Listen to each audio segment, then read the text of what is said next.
Ok, c'est Vinsmoke et aujourd'hui on se retrouve pour une nouvelle vidéo théorie sur One Piece. Donc voilà, j'ai vu que la première vidéo elle vous avait pas mal plu sur le sujet. Là je suis retombé sur une autre théorie parce que je passe ma vie à chercher des théories One Piece, que ce soit sur YouTube, sur internet, sur des forums, sur des sites bizarres, sur le dark web. Je tombe sur des trucs bizarres et plus ça va, plus je me pose beaucoup trop de questions dessus. Faut que j'arrête, mais en tout cas aujourd'hui je suis là pour vous présenter une nouvelle théorie sur Raftel. C'est parti.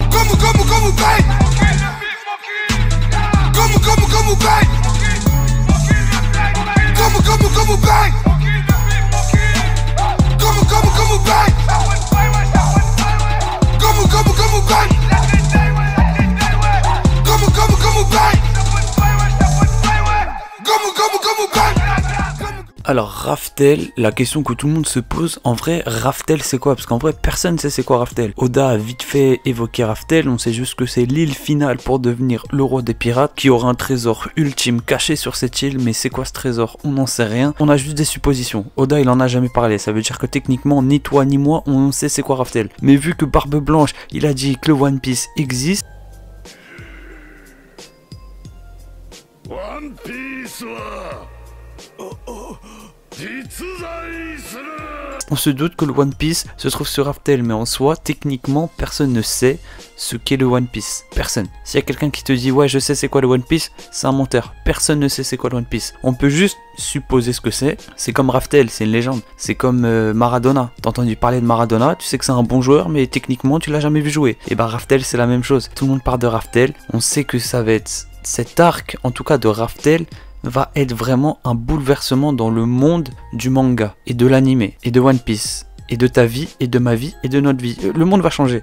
Il va se passer un truc. C'est peut-être un cheat code pour faire péter la zone 51, personne ne sait c'est quoi, mais en tout cas Raftel, l'arc de Raftel, ça va signer quelque chose d'incroyable parce que ça fait 22 ans maintenant, 22 ans que One Piece est lancé, c'est-à-dire que ça fait 22 ans, on sait que sur Raftel, en tout cas on sait que le One Piece, ça va être un trésor incroyable, ça on le sait tous et on en est tous conscients, mais jusque là on est en train de jubiler, on est en train de s'exciter sur un truc on sait même pas c'est quoi, on surcote trop le One Piece. Et donc aujourd'hui la théorie sur Raftel, je pense en fait il y a vraiment des bons arguments, c'est pour ça que j'ai vraiment décidé de vous présenter cette théorie, parce que il y en a beaucoup trop de théories en vrai sur Raftel, il y en a vraiment beaucoup, mais celle-là il y avait vraiment des arguments, je me suis dit ah il y a un délire, il y a un truc, s'il faut c'est ça, hein.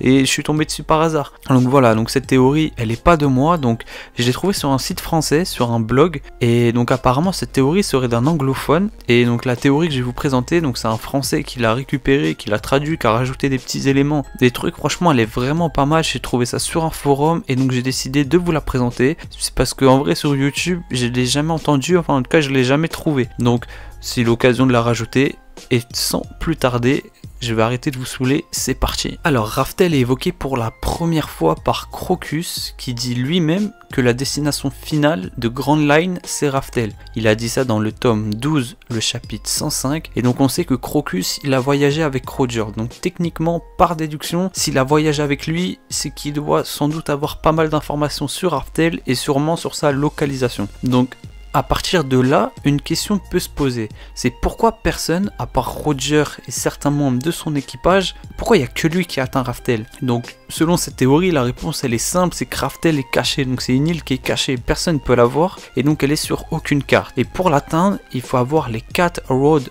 poneglyphes.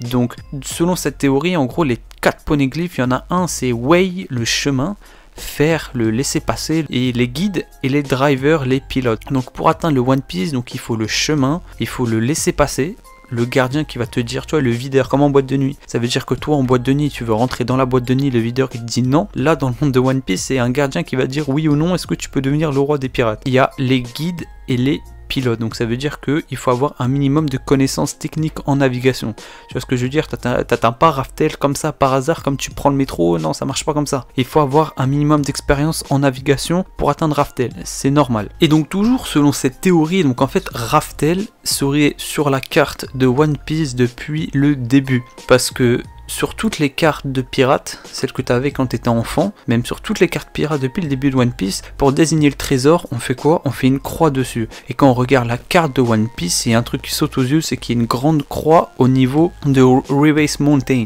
Et j'ai le meilleur accent anglais. Au niveau de Reve's Mountain, eh ben, il y a une grande croix. Et c'est le seul endroit de la carte où il y a une croix.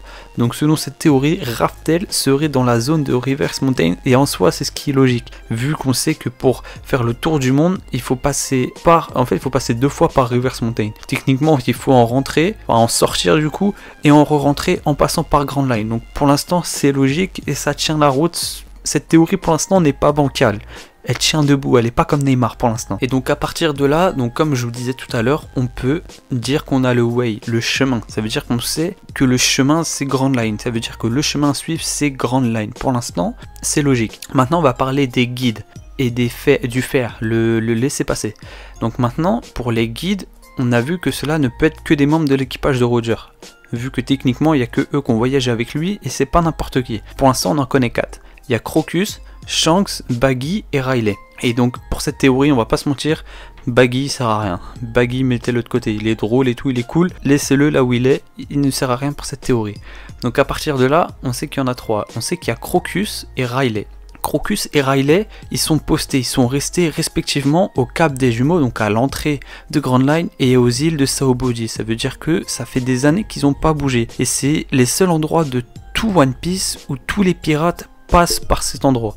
Ça veut dire que t'es pas obligé d'aller sur Ripple Down, et j'espère que si t'es pirate tu n'iras jamais là-bas, mais t'es obligé de passer par le Cap des Jumeaux et l'île des Saobody, t'es obligé. Donc c'est comme s'il y avait une frontière, ces deux endroits sont des frontières, ça veut dire que c'est des passages obligés. Un c'est entre les 4 mers et Grand Line, et l'autre c'est entre Grand Line et le Nouveau Monde. Et à mon avis, c'est pas par hasard qu'ils sont restés autant de temps sur ces îles comme ça, comme des chômeurs en fait, c'est pas possible. C'est comme s'ils avaient été postés là par Roger, et on peut se rappeler, les derniers mots de Riley à Roger c'était « Je ne mourrai pas partenaire ». C'est comme si en gros il lui disait « Il me reste encore quelque chose à accomplir et je ne mourirai pas tant que je n'aurai pas accompli cette tâche encore ». Et donc à ce niveau là, il ne reste plus que Shanks. Et donc Roger lui aurait donné le rôle majeur, le plus important c'est de trouver l'élu, et de parcourir les mers et de trouver le seul qui pourrait poursuivre sa volonté. Donc à partir de là, Shanks il est resté 1 an au village de Luffy comme pour le tester, pour être sûr que c'est la bonne personne, pour que ce soit le bon porteur du dit. Et donc avant Luffy, Shanks il avait sûrement rencontré Marshall D. Teach, mais il ne lui a pas donné le chapeau, le fer, le laisser passer comme le mot de passe, parce qu'il avait sûrement jugé que Marshall D. Teach, Barbe Noire, c'était pas la bonne personne. Ce qui est compréhensible. En gros, pour résumer simple, pour que tu le comprennes, en gros, Luffy et Marshall D. Teach, ils étaient dans la même équipe. Marshall D. Teach, Barbe Noire, il est resté sur le banc, et Luffy, il est resté titulaire pour marquer des buts, et Marshall D. Teach, il est resté sur le banc comme Ben Arfa au PSG. C'est la même chose. Et donc, à partir de là, Shanks a transmis le chapeau de paille de Roger à Luffy. Donc le chapeau de paille, c'est comme le laisser passer, c'est comme le mot de passe secret. C'est vraiment un signe de reconnaissance pour les guides comme ça. À partir de là, parce qu'à chaque fois que Luffy débarque sur un endroit important, la première chose, à chaque fois qu'on voit Luffy, la première chose, c'est son chapeau de paille. On le questionne toujours. On lui dit, mais ça serait pas le chapeau de paille que Shanks avait ou que Roger avait?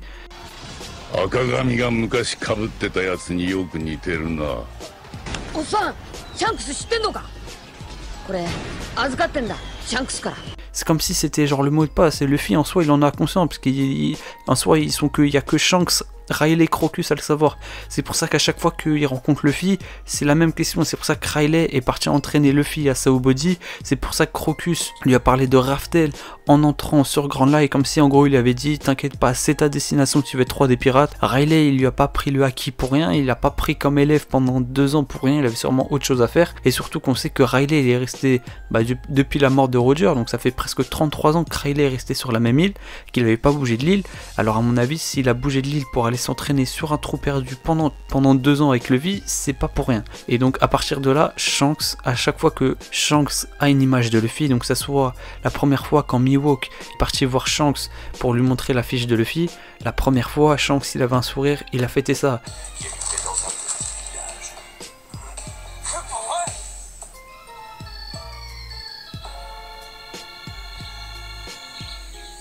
Quand Ace il est parti rencontrer Shanks, ils ont fêté ça. 一度会って礼をと。ルフィの？兄貴なんていたのか。そうか、よく来たな。話を聞かせてくれ。Quand Luffy sa prime est montée à 1,5 milliard de berry et qu'il est devenu le Yonko selon les médias, je sens que ça sourit, c'est-à-dire comme s'il était content. Pas paternel, pas comme une image paternelle, mais il était heureux, il avait le sourire. Comme si en gros il avait accompli sa mission.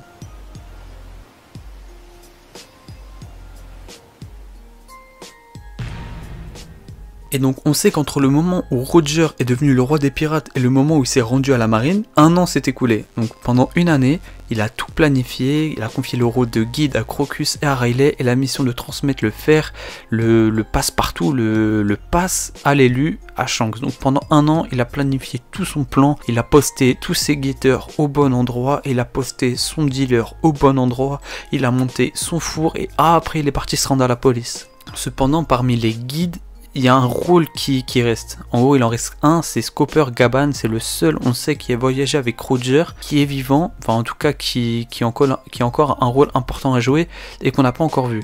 Et où est-ce que Luffy le rencontrera? Sur Tinder? Non, je rigole. Il le rencontrera sur Raftel. En gros, c'est comme si Scooper Gaban c'était le videur, tu vois. C'est quand il verra Luffy avec son chapeau de paille, il dira vas-y rentre mon frère, mets-toi yam, il y a 2 chichas postés pour toi avec une vodka Red Bull. Non, je rigole, il y aura le One Piece.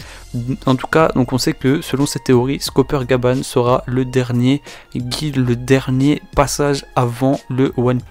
Pour l'instant, on a le faire, le laisser passer, le guide. Donc là, on va revenir vite fait sur le way, sur le chemin. Parce que c'est bien beau de dire, ouais, c'est Grand Line, mais ça suffit pas. Sinon, à l'heure qu'il est, tout le monde serait roi des pirates. Donc, comme on l'a dit au début, Reverse Mountain serait sûrement la zone où se trouve Raftel. Donc, ça veut dire que pour aller sur Raftel, il faudra à un moment donné traverser le Reverse Mountain.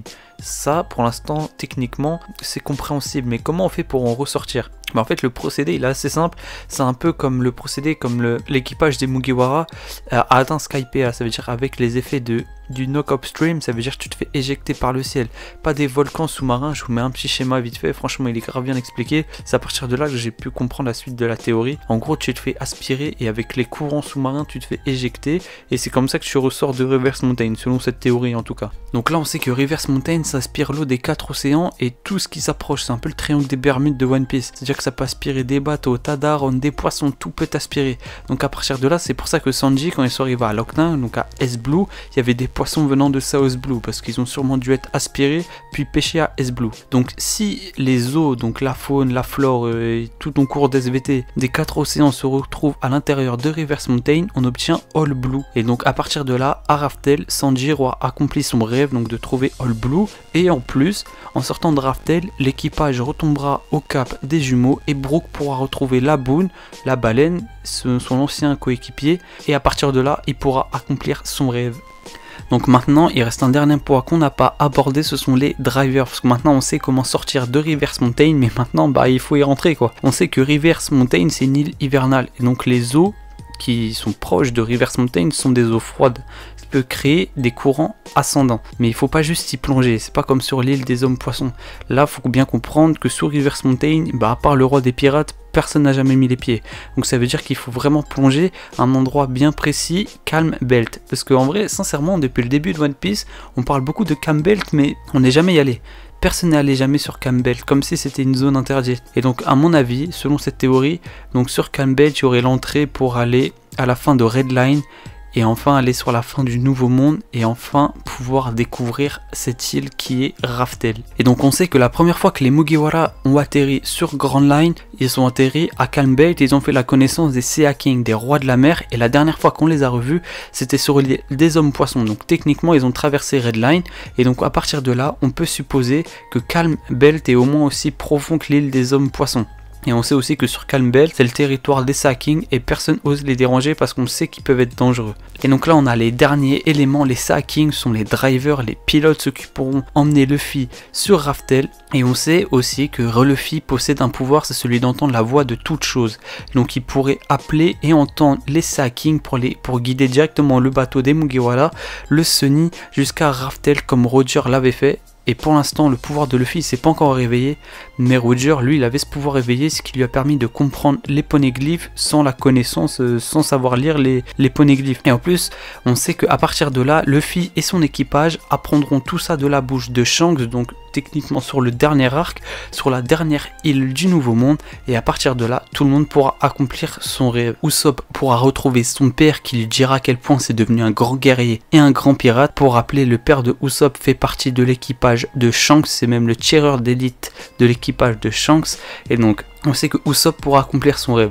Zoro, à mon avis, sur la dernière île, ou quelque part, soit sur l'arc de Wano, soit juste après, Zoro d'ici là, son objectif c'est de battre Mihawk, et donc si Mihawk se trouve sur la dernière île avec Shanks, il pourra battre Mihawk, et ainsi deviendra le meilleur sabreur du monde, donc Zoro aura atteint son objectif. Luffy, en arrivant sur Raftel, trouvera le One Piece et deviendra le roi des pirates.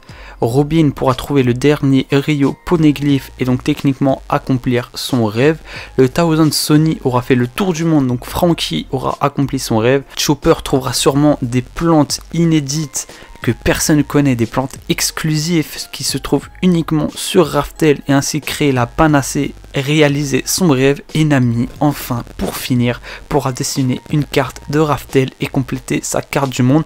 Et comme on l'a dit plus tôt, Sanji trouvera All Blue et réaliser son rêve, et Brook, en sortant de Reverse Mountain, atterrira au Cap Jumeau, pourra retrouver la Bonne, son ancien camarade, et accomplir son rêve. Et voilà, cette vidéo est finie, j'espère qu'elle vous aura plu. Donc pour rappeler, ce n'est qu'une théorie que j'ai trouvé sur internet, donc ça veut pas dire qu'elle est vraie, il y a sûrement des informations qui sont incomplètes ou des informations qui se contredisent. Ce n'est qu'une théorie, et personnellement je l'ai trouvé géniale, et techniquement à part Oda, personne ne peut affirmer que cette théorie est vraie ou faux. Donc j'espère que cette vidéo vous aura plu, n'hésitez pas à liker, à vous abonner et à commenter pour débattre ou me proposer de nouvelles théories que je pourrais tester. C'était Vinsmoke, on est ensemble.